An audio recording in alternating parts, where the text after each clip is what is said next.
Komi-san. Komi-san can communicate. Basically, the story is about Komi, who is very shy.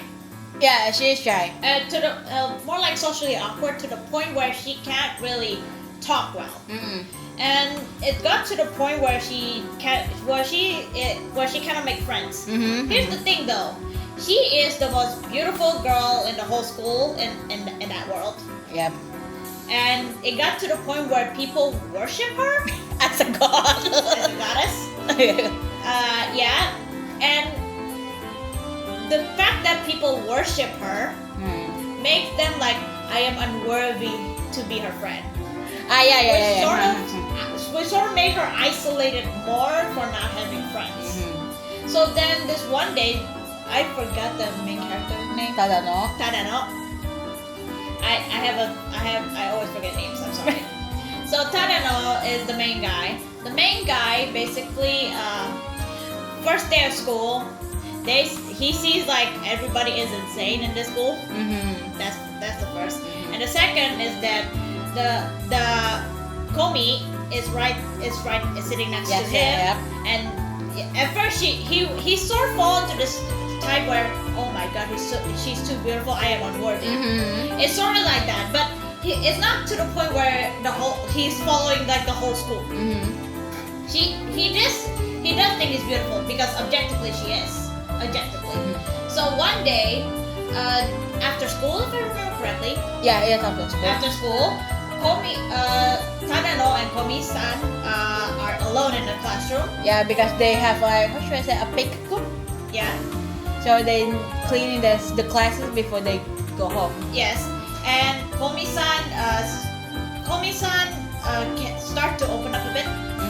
More like Tadano can read the room. Yeah. He can read the room. He can understand what Komi-san meant without her speaking. So then they start talking through chalkboard because Komi-san cannot speak well. So he communicate by talking through chalkboards. And it's a whole lot of conversation of random things. And it's very sweet, to be honest. It's really wholesome. Yeah. So the story is basically Tadano helping Komi-san to communicate, and the goal for Komi is to have 100 friends. So the story of Komi-san throughout the manga is basically her making a lot of friends. There are some that is like her close friends. Yeah. Which is Tadano. There are close friends. Like there is this one character that's coming up in the chapter later. I don't think you know her. Do you know the brown girl? Oh, brown hair girl? No, brown skin.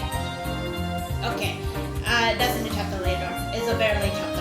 So anyway, that's her close friend. And then there's her friend, like acquaintances, I would say. Which is here's the thing. I have a little gripe with the Komi-san can communicate. This one character who is basically too obsessed with Komi-san. Okay, I know who you're talking about. Yeah, it's a girl, and I would say that she's a yandere. She is yandere. Yeah, because the thing is, there's this one episode she kidnapped Tadano and basically threatens to kill her. Yeah. Because he quote unquote tainted Komi. Yep. Yeah, and Komi basically stopped her from doing that. But the thing is, she has no choice but to be friends with her. Yeah. Because otherwise, she's going to do something very rash and dangerous. So yeah. I mean, it's not like much dangerous. It's just like probably because of her too obsessiveness. Yeah. The one that make her like that, but and yeah, that is dangerous. yeah, it is dangerous. But I haven't gone too much on it because I haven't finished full yet of the season 1. I think right now I just finished until episode 12. Yeah, the one that I currently done today is episode 12. So, of what I see, I don't think that probably it's because of the other friend of Komi-san, which is Tadano's old friend, Najimi. Maybe because of her we left there alone on the last episode.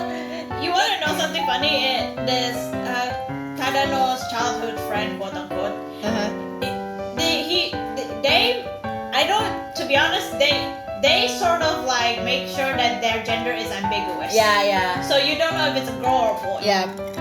And the thing is, they pulled my childhood friend to a next level because this person basically childhood friends to everyone in the Oh, school yeah, except Komi-san because, well, again, even as a child, Komi still can't communicate. So even they cannot be friends with Komi-san until recently. And oh, by the way, I do wanted to tell you that I am so glad that in the later chapters, the yandere girl Uh-huh. had a little screen time Oh, in okay. the manga. So like Okay. that's a sign of relief for me because I hate that girl so much. Apologies. Okay. So yeah, the story premise is Komi-san making a lot of friends. Mhm. We also see many types of friends because Yeah. there's this one weird guy who is a ninja for some reason. And also the one who is more like us, who is like to fantasize. And there's one girl that is basically treat herself like a dog. That's the that one.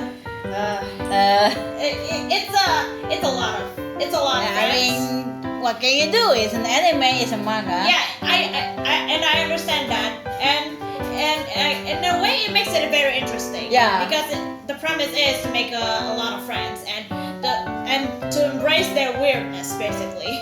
Yeah, so probably the how should I say, the way of this anime was being created is because one, for someone who is being looked, it took to tell us that a person, it doesn't mean that they look good, that means that they have a lot of friends. It could be because of they looking good, you think something else that with me make you think that, oh, I'm not going to be on the same circle as her because she's good looking. She probably Yeah. have a lot of friends who is like her. But on their side, I want to make friends with you, but I don't think that you really want to because I'm socially awkward. Yeah, it has that sort of misunderstanding, but this one is tolerable for me. Yeah, Yeah, because it's not romance it's not for romance. once. Okay, so the misunderstanding is more like misunderstanding of friendship because what if they don't want me to be friends like that? So yeah, and the thing is, when I read the manga as the chapter grew, I see Komi-san grow. So she can communicate. She started to communicate on her own with Tadano. She has a very close friend I mentioned, and yeah, she's more assertive. Right? She's a bit more assertive than before because this later chapter I start to see the chemistry. Okay, Do you want me to spoil? it's fine. Okay, so basically Komi-san fell in love with Tadano. Okay. Yeah, and the best and her close friend also likes Tadano. And the one thing I really like is this true love triangle. Komi-san and the best friend, they communicate their feelings about their love for Tadano. Okay. And they say, and at first the best friend wanted to let Komi-san have him, but Komi-san is like, that's unfair. I want us to give it our all to get Tadano. Okay. So basically, they're sort of rivals to try to get Tadano's to be one of them. Yeah. And in a way, it's healthy. Yes. It's not to the point where out of jealousy they Yeah. people. No, they will accept them. They will accept if Tadano choose either Komi-san or the best friend. They will accept it, and I like that so much. It's so good. Someone's being a little bit picky with the romance genre because I am very picky. I am so picky with romance genre because the thing is, when I first watched romance anime, I'm okay with it because I'm new. But as the years go by, I see the same thing over and over. You get tired of it. I mean, yeah. You want things to spice it up. Either spice it up or them having a realistic relationship. Because I don't want to fantasize romance. I want something that's real.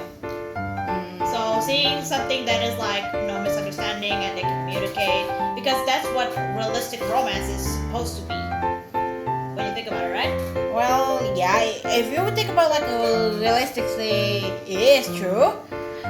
But yeah, maybe this is also the reason why I choose not fall deep into a romance section because yeah, again, to me it's too cringe. Yeah. To be honest, Maybe because of us having not have no soulmate before. I mean, even though that I do kind of like my own lovely buddy, but I don't think that he do like me back because he did see me as a little sister rather than those that he can be close with. Okay. And I think probably he already have a boyfriend, girlfriend. I see. Okay. I'm gonna you for that. Okay, I'm sorry. Okay, so yeah, the thing is, I find it very funny and ironic because the thing is, I hate. You already mentioned that I am very picky with my romance. Yeah. The irony is that for manga and webcomics specifically, Yeah. I deliberately choose romance. Okay. So that way, in a way, because when I read like the first 4 or 5 chapters, if I like them, I'll continue reading. If I don't like the chemistry between the male lead and the female lead, I would go find another one. Bye bye. Yeah, that's why I don't know why. I like to find something So satisfying. okay, I think I get why the reason why you probably choose to read it online because again, you say you will just give a chance to that specific manga like for first until 5th chapter. Yes. If you like it, you gotta continue on, or if you're not, then you gotta leave it. Yes. If you do it on a physical book, Yeah. that's gotta be worth of money. Yeah, exactly. Which is why it's better for me to do it online, so that way if I grow bored, I can always just browse a new chapter, browse a new manga. Okay, understandable. Okay, so this brings me to one of the stories that I really like, the romance in this book, in this story called "The Reason Why Reliana Ended Up at the Duke's Mansion." Okay. It's a long title, I know, but that's all Japanese title. Okay. So the story about this is basically about Reliana. She's transmigration into the main character. She